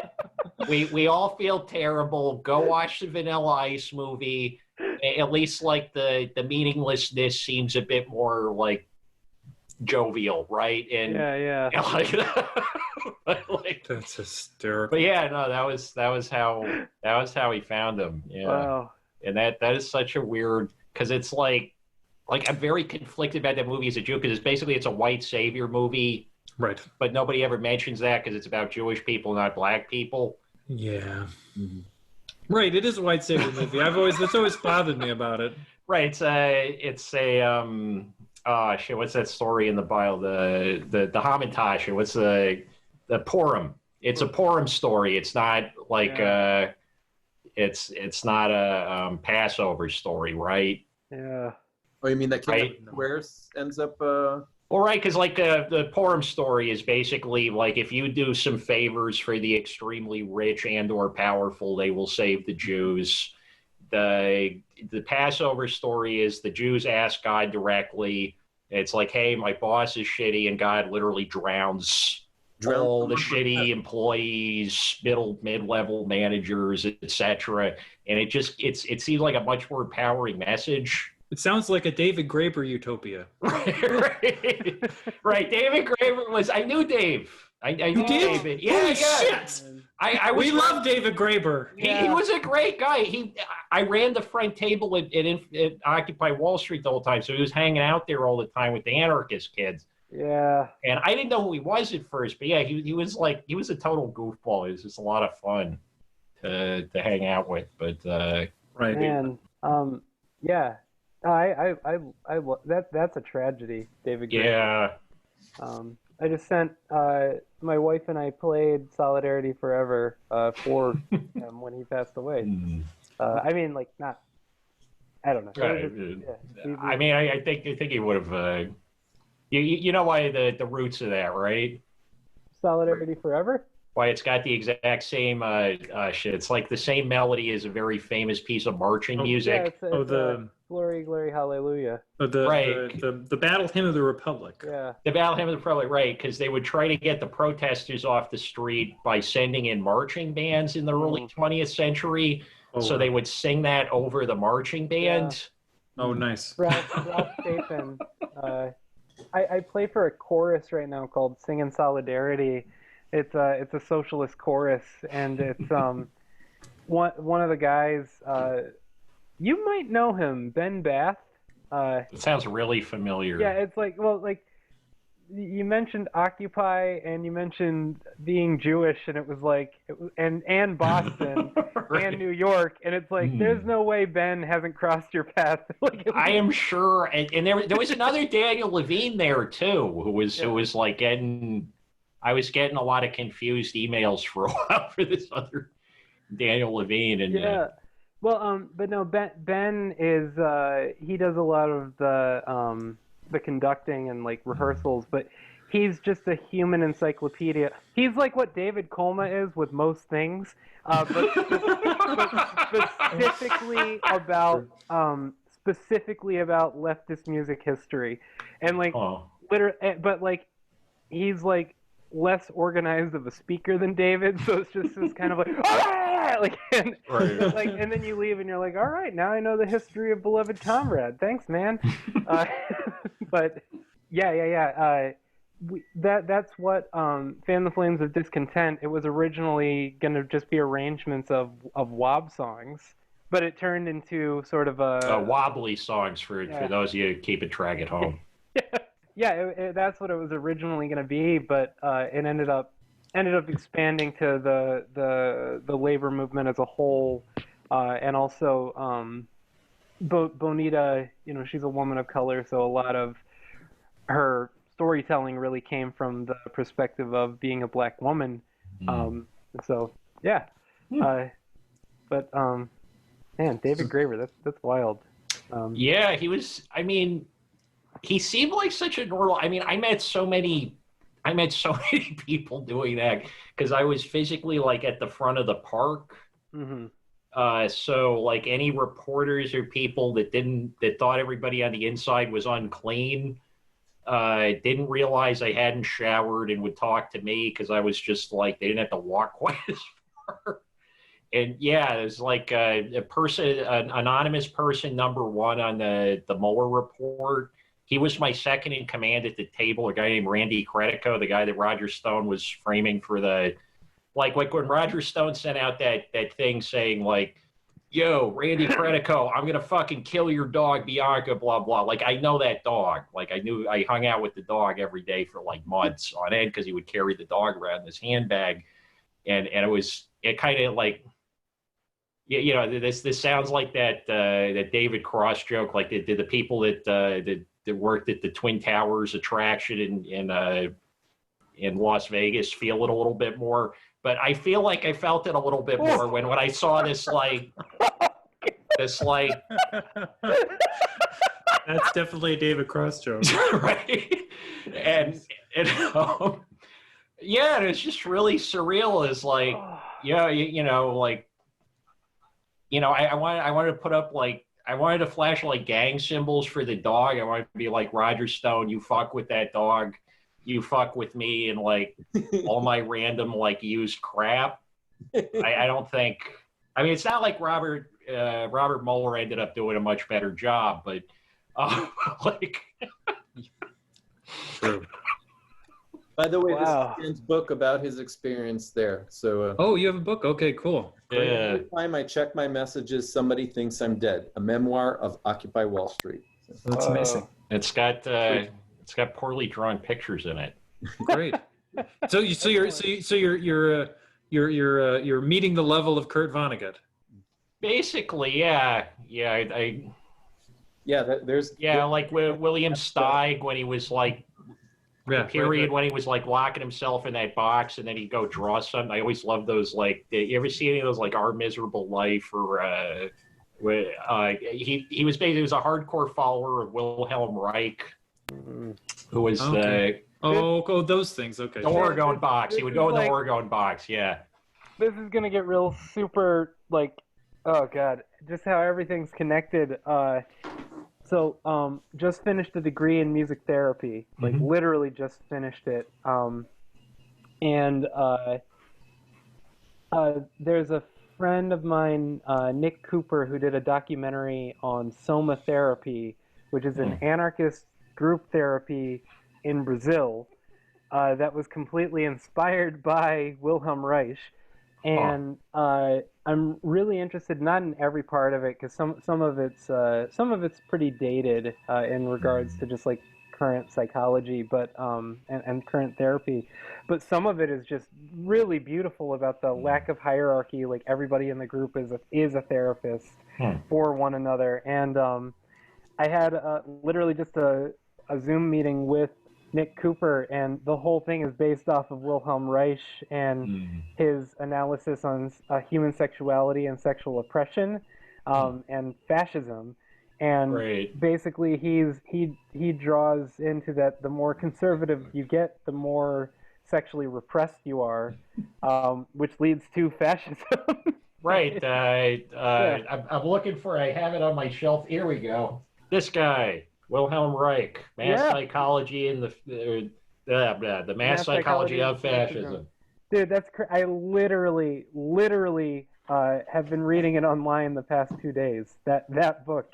So he's holy fuck. He's a fascinating writer. Like if you ever get a chance, it's like the ramblings of a madman. But that book that he wrote when he was in prison, Listen, Little Man, which William Steig illustrated. I don't know if you like Nietzsche once the syphilis starts kicking in, which is my favorite Nietzsche, you're gonna love it.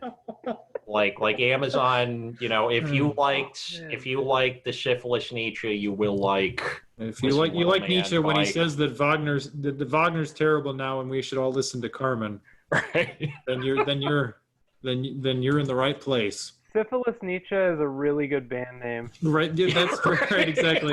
Right, it's an anarchist band name, of course. Yeah, it is. Right. Well, you know, to a certain extent, you know, it's like it makes you wonder if Donald Trump has syphilis. Yeah. Oh, he's got to have. I mean, you ever see that episode of The Simpsons where they take Monty Burns to the doctor, and you see the X-ray, and it's just every disease known to man, but they're bottlenecked and they can't quite get up his neck. Yeah, yeah. Like I read an autobiography by Mao's physician once, and the first 50 pages or so is just a list of like random STD. Like the guy had every STD known to man when he died, right? And like Donald Trump, he's not smart and he's not careful. So I mean, I don't know if it's probably STDs, because I feel like anybody that eats that much Burger King probably has not like he's in the Chris Christie club, like his wife nicknamed his penis Amelia Earhart because they last saw it on like an air passage 20 years ago or something, right? But It's like everything you're saying is slowly sinking in.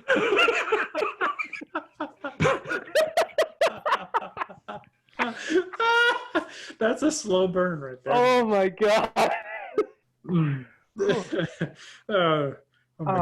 No, maybe it's probably more like Jimmy Hoffa, like Melania is paying somebody to make sure that it stays under Shea Stadium or wherever. Right, yeah, right. His last scene. Oh my goodness! Right. It was last scene being loaded into the back of an unmarked truck, unmarked tractor trailer. Right.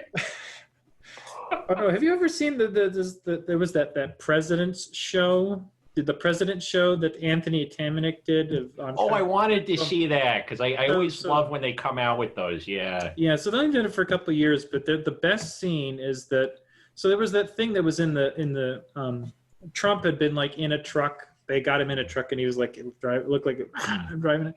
So like they were shooting some shit in New York, and the guy playing the president, that there's a truck, and he literally just goes into this thing where it's like a truck, and he just starts, and this is the most amazing thing. You can find it on the internet of him, of the president looking at the truck and just like going ape shit. But he would also immediately have the Trump character go to this immediately dark place, and I drive the cliff off into the water, and then I slowly drown.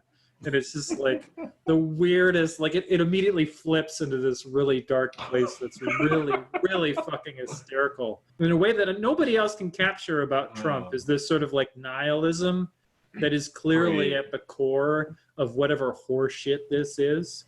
Mm-hmm. Well, he's like a little kid that wants to like throw aerosol canisters into a fire or something. Yeah. Yeah, exactly. Right. Like, and I think like a lot of the appeal to some people is that like weird childlike naivete, because they've been trained to think that like if somebody's an idiot, but they come across enough like a child and their body doesn't fit, then there's some kind of, they're a holy person or something like that. Right. Yeah. Like curdled romanticism. Man, in a in an academic sense. To be fair, every kind of romanticism by now is curdled. That's true. Yeah. That's we it was already curdled when T.S. Eliot was doing it. So, the wasteland is curdled romanticism. Yeah, there's I mean the amount of friends of mine from the past, and including some family members who are just now full-on QAnoners. Mm-hmm. I had a friend that I knew for I'm about to admit something to y'all. So when I was in the army, I had a friend in the army who he and I were like super tight, and he is completely convinced that Pizzagate's completely real, and that there is a giant sex trafficking ring going on within the Democrats. But he also, the thing that like I couldn't figure out, and we don't speak anymore. It's like this literally happened like a few weeks ago. But the thing that was so mind-blowing was that he believes this giant conspiracy exists, and he believes that Donald Trump isn't a part of it. And it's like if this is real, which it isn't, like Donald Trump would be like, he'd be all in.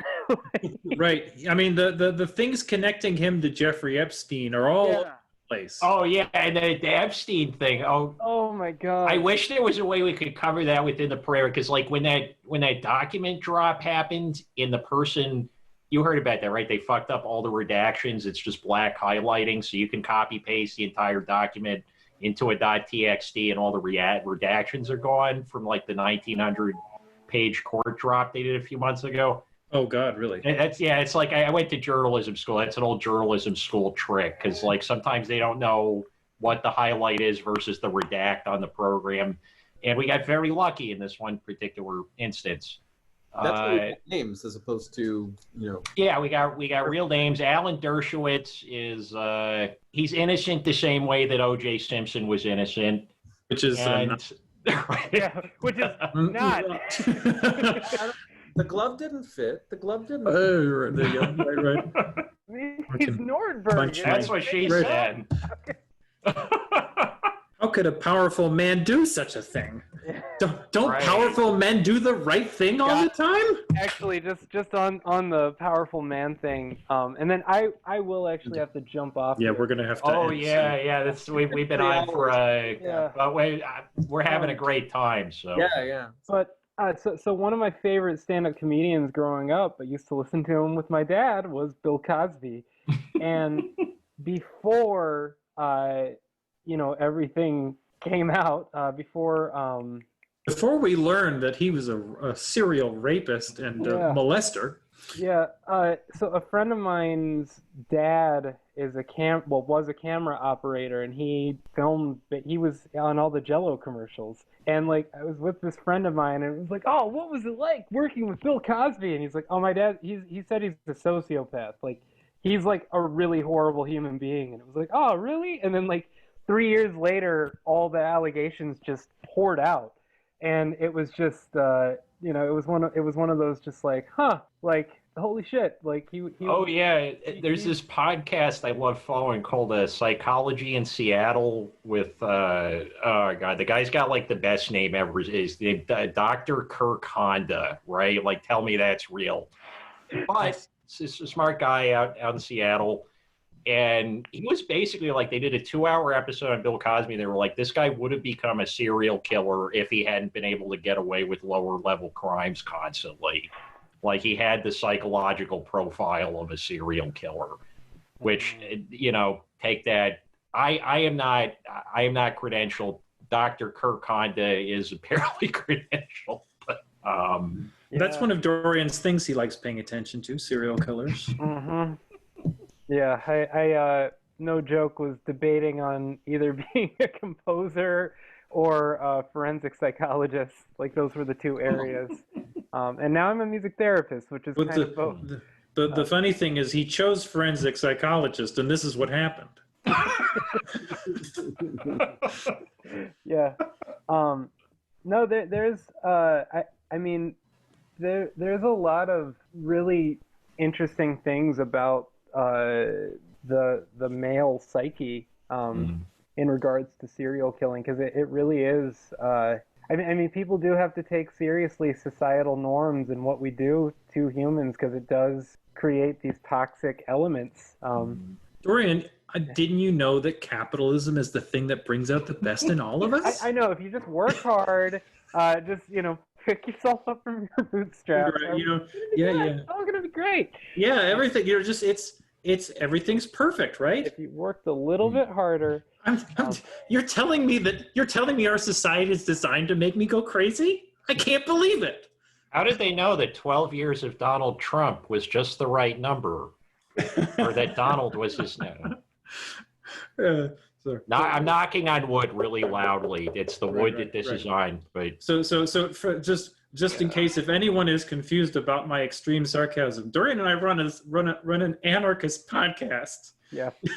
So you're talking to the co-editor of Writers Without Money, right? Which we were actually Andrew Anglin went after my co-editor on the website. Oh my! Andrew Anglin, the Daily Stormer guy. Yeah. He's on his hit list. If you look up Stan Rogowski, he was dude. So, like, aside from serial killers, my other area of like horrible people is white supremacists. Like, I had a fake account for a long time on Gab, and just like trolled Nazis like a lot until something happened that they figured out who I was for a moment. But yeah, Andrew Anglin's a fuck up. He's an awful human. I mean, duh. But it's not even a debatable point, really. The thing that's so frightening about him is he really does get how to make it if you don't know. Like he makes it seem like he could be joking and this is all a giant troll, except it's not, because it has completely real world consequences. Right. Like that's the whole methodology of the Daily Stormer, is to change to make it seem like they're just kidding. They're like, oh, we're just kidding, bro. Like it's literally in their their writer's Bible. Yeah, it's a rebrand. It's like David Duke when he was trying to do the new Klan in the '90s, where it's like we're all gonna wear suits now, and then there's that great Mr. Show sketch where it's like the advertisement for the new Klan, and it's like a white guy and a black guy in Klan robes, like clapping hands on top of like a hill. They like jump up, and then they're like, the new Klan, we'll take members' dues from anybody, you know. Yeah. Oh my goodness. There's just to really analyze how strange the world is right now. There is first off, Richard Spencer came out as backing Joe Biden. Wait, for real? Yes. Really? Yes, and it's like such a strange thing because the Republicans right now are going, ha! Proof! Now I would pay to see Joe Biden punch Richard Spencer in the face. So there's that, but now there is a satanic anarchist transgender woman who just got the Republican nominee for sheriff in New Hampshire. But the thing that makes it so much stranger is, like, she's not the good anarchist. She's an ANCAP. Oh, no. And it's like this really awkward thing because on one level, like, I'm not a fan of her at all because she's an anarcho-capitalist and she's like running on the Libertarian Party ticket. Oh, and she's also a Church of Satan Satanist, not Satanic Temple Satanist. So the fascist kind of Satanism versus the social justice progressive Satanist. The Spirit Destiny shit. Yeah, I'm glad saying this to a group of people and you all are nodding because you know what I'm talking about. But on the other side, though, it was like it's this beautiful social experiment where people just vote for the party that they like vote for, and they didn't even look at who she was and all these Republicans. She got all these death threats after she got the nomination. And the thing is, she ran on the fuck the police and defund the police platform. Which it's like I don't like that you're a Church of Satan Satanist, and I don't like that you're an anarcho-capitalist, but I really like that you're a transgender woman that just got the nominee for sheriff on the platform of fuck the police. Like, that makes me happy in a really weird place. Right. Well, fuck the police, and then get rid of them, and don't replace them don't replace the roads. Yeah. Right. Yeah. Yeah, just get rid of the roads, get rid of the police, and then let everybody sell themselves into slavery. Yeah, just like everybody.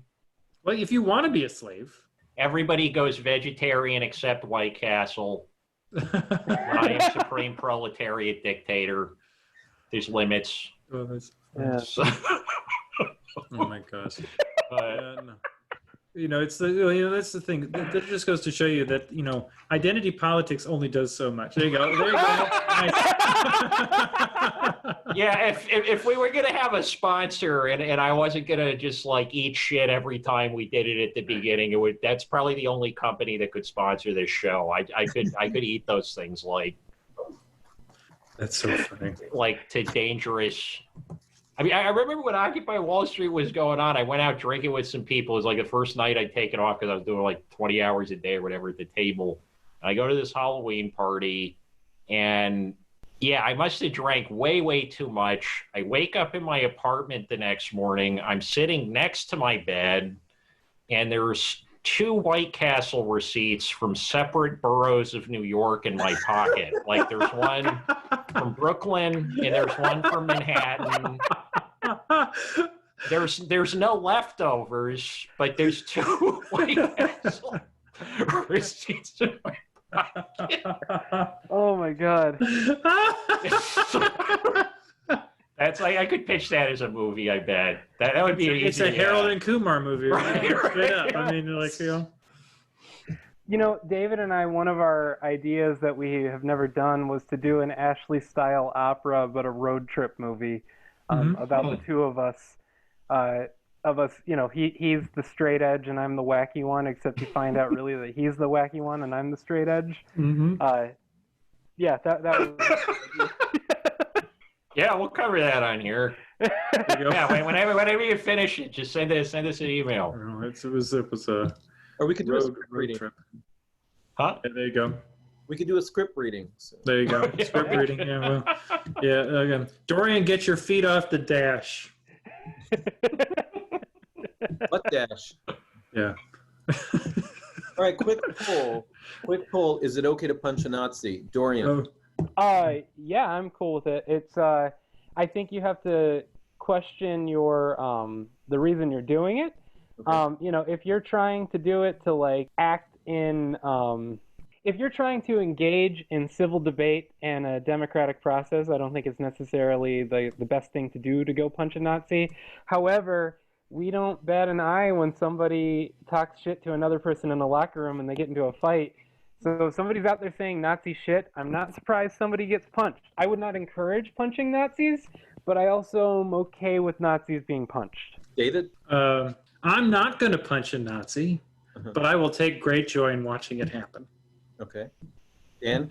I am 100% for punching Nazis, except for the caveats of 1, I have to leave the house.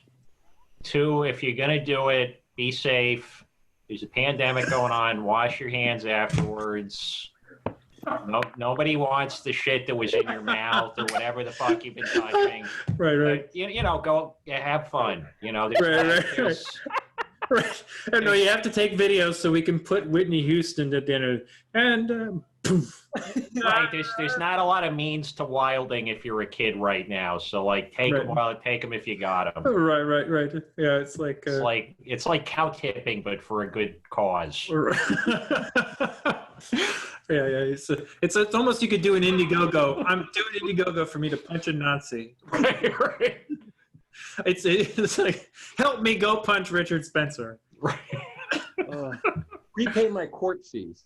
Right. No, definitely it'll work. I mean go ahead.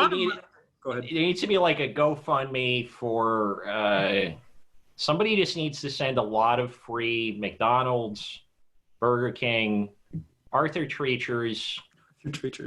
Like there's, Hardee's, like he doesn't care, you can do Sonic even, like the quality is not really a variable here. But yeah, like we could have ended this situation like a long time ago if somebody had just bought one of those novelty buzzers and then like met Dick Cheney at a parade or something. But, now is now, the past is past. Somebody's got to send a bunch of free McDonald's to the White House, because that's the only way we're going to actually get rid of this guy. Right. Getting him to have that heart attack sooner than later. Right. And then obviously there's the complication afterwards of explaining to Ronald McDonald that killing the king does not actually make you the king. Right. Well, the king is dead. Long live the king. Right. It's the so wait. You're telling me that the amazing the amazing Joe Biden isn't the answer to our prayers? I mean, you're telling me that a black lady who was a cop isn't the best thing?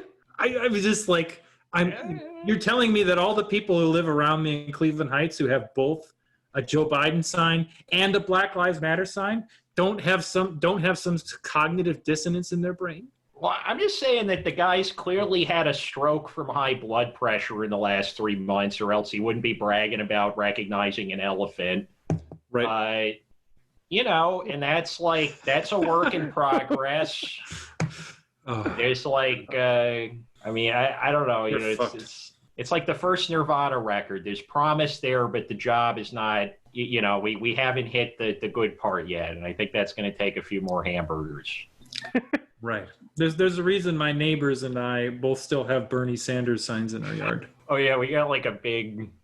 God, it looks like a USSR propaganda poster or something. But Oh yeah, this was a gift for me. Oh, nice. Oh, nice. There you go. Space music and music for the space age. There's Yeah. all the video games. Nice. There was you know that meme of Homer Simpson standing and then going into the bushes and then coming back out? Right. There's the one I saw where it's like he's got a black and red flag and a black bandana and like all this like anarchist and communist like stuff all over, and then he backs off and then he comes back out and he has a Bernie Sanders. Yeah, it sounds about right. So Ron, just before closing, is it okay to punch a Nazi? I am only 1/4 joking. I would like to go to the gym so that I can be strong enough to punch a Nazi properly. Mm. Yeah, you don't want to break your hand on a Nazi. That's an insult to your hand. And I might get beat up, so I got to protect myself. Right. Well, isn't that why you got George, so you could do like lifts? This is There you true. go. Yeah, right, the cat. Hi, George. Yeah, there's a group called Beyond Conflict. They do it's a psychology research institution that does basically, you know, they do neurology studies and psychology studies on, you know, like Palestine versus Israel, like just any kind of major conflict. And well, first off, one of the discoveries of the United States is apparently we're the most divided right now since the Reformation. Like that's actually where people are ideal, which is not surprising at all because we're living in it. But the other thing, the question about punching a Nazi, the guy's answer was phenomenal. He was like, it depends. Like they asked like the moral question on should you punch a Nazi, and he was like, it depends on what result you want. But yeah, you know, you can do it. Yeah, I mean, it's like he answered it in such a psychology way. It was like, well, if the result is to get agitation and anger and division, yeah, do it. It's great. Well, you know, it's the important thing to remember we is didn't that, beat enough of them soon enough. right. The thing that's important to remember is that Dorian has done all this like following of these crazy motherfuckers. And like listening into their back catalog of their podcasts, he's found that they asked, like, they're talking about like, oh, we want free speech. They're not letting us speak, blah, blah, blah. And then like, you know, one of them says, wait, we're against free speech, right? And Richard Smith's like, oh yeah. We don't want that. Right. It's like, Yeah. So it's like, these motherfuckers don't want us to be able to say what we want. Yeah, there's a really amazing guy on Twitter, Andy Carr. He's a lawyer, a free speech lawyer, and he specifically looks at how white supremacists weaponize free speech laws. He's a left-leaning, like I think he's a leftist, but he just doesn't say it for political reasons. But you know, he's a left-leaning lawyer, and he specifically looks at the weaponization of the First Amendment. And he put some really, really good Twitter stuff out there. Yeah. Right. And he's another one where it's like we spoke on the phone once, and it was just a surreal experience being like, yeah, man, like, you know, Stormfront page 7. It's like, Jesus, fucking, like, it's like weird talking to fellow Nazi haters who just know their shit about Nazis. Yeah. So, but before you have to head out, I just want to make sure that everybody listening knows where they can check you guys out, check out your stuff, and you know, like if you like what you heard here, there's a lot more of it out in the it's not in the ether, it's in specific places, but yeah, well, but Dorian, your website's Dorian Wallace. Is it DorianWallace.com? Yeah, DorianWallace.com, and right. You know, you can find me on Facebook, Twitter. You can find me on Instagram. I won't follow you back because that is my safe haven where I only follow cute animals. Literally, it's like yeah, and you know, like sheep, tigers, anything. But no humans. Me. Do I follow you? No, I don't know. I'm joking. Oh, yeah. But I do post piano videos every once in a while. Well, I only post pictures of pandas playing the piano, so. Yeah, www.dorianwallace.com. All the links to social media are on there. And then there's also TrysteroMusic.com, which is where our podcast. That's Trystero with a Y. Yes. Yeah. And I'm DavidKulma.com, and you can type my name into YouTube, and videos of varying purpose will appear. Yeah, but there's also Trystero content on YouTube. Mm-hmm. There's also it hasn't been mentioned, but 10th Intervention, TENTH, like spell that out. That's a music collective I run with my wife, who she's a phenomenal violinist, just like all. And she plays the violin on our version of The Backyard. Yeah. Oh, yeah, nice. She's incredible. She's pregnant right now, but 10th Intervention. We do a lot of socially progressive meets contemporary music concert series, and so that's that. Right, and they're like literally in the process of uploading a gigantic project that Dorian's mentioned a couple of times online. Nice. So yeah. I mean, I wish it was shared to me via text on Friday. So yeah. So you got a lot of exciting stuff coming down the pipeline. You got this big secret project. You got the kid. You got. Yeah. I mean, that's probably enough for one person. The funny part is that they're actually the same thing. Is that Heinel is going to give birth to a like 5 or 6 pound piece of music that will last for probably about 80 years. Yeah, we figured out that we were talking about like what would the worst ideological thing be for our child to grow into? Like, what's the thing we just couldn't understand? Because it's like, baby turns into a fascist. Like, that's easy. Like, that's easy to like cut the cord. It's like, oh, you've turned into this, or like that. I'm done. But we figured out that moderate Republican, like, just David Frum. Yeah. Yeah, exactly.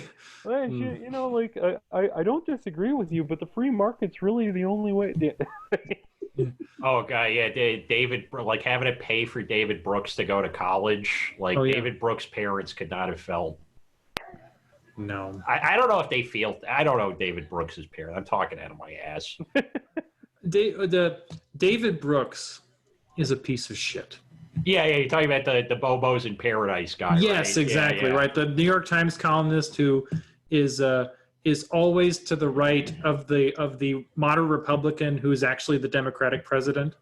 Yes, that asshole. We did not lose any listeners with that comment. Yeah. Good. Well, I'm only done half my job in the 3.5 hours we've been sitting here. Yeah. Oh my God, it's been 3.5. Wow. Time flies when you're having fun. Yeah, definitely. Right. It's a lot of fun.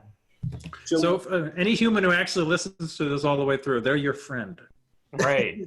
That's or not your friend. Yeah. It's been fun, gentlemen. Agent so-and-so from the FBI. We're really sorry. Right. Oh my goodness. Yeah. I wonder what it says in my file. I mean, I definitely have a file because I used to hang out. Right. Yeah. Yep. Of course you do. You can't work at the info desk of the Occupy Wall Street for 60 days without having a file. Well, I was triangulated between the police microphones. So I used to joke to people that I was going to sue them to get the tape so that I remember all this crap that I wrote. Talking to people, or like, put out a greatest hits, like musicless mixtape. There you go. Like Drake without beats, but slightly more handsome. Yeah, I'm getting the signal. All right. So all right. Thank great to meet you. Hey, it was great. Yeah, thank you. Yeah, thanks for coming on. Really, really fun. It's been a blast. Yeah. Cool. Thank you. Cool. Yeah. All right. Have a great night, and good luck with the many big things. Yeah. Thank you. Thank you. Have a good evening. Take care. You too. Bye. Bye. Cool. All right. So this has been Anominy with Dan and Ron. I'm still Dan, and he's still Ron. And you've just been Roned. Oh God! I don't know what Ronning is. No, shit! It was undeclared. It's that joke, the episode where Seth Rogen's going to sleep with what's his face's sister from England, and then he's just like, "What if I do it wrong? What if she goes back to England and like the slang word for bad sex becomes I got wronged?" Yeah, okay, that sounds right. Okay. And of course, you can only pull that out on certain occasions. They're more plentiful if you happen to be running a podcast with a guy named Ron. And with someone who's actually seen Undeclared. Correct, and that's I think that's a demographic of one. Yeah. No, now it's two. I watched it. Wait, is my name Ron now? Oh, I'm sorry. No. You've seen Undeclared. Are we melding into one host? Yeah. Dan and Ron, and this has been a Nominee Questionable Movies. Yeah, and we'll be back soon with more stuff. More stuff. This stuff just keeps coming. Yeah, cool. All right. Take care, everyone. Take care.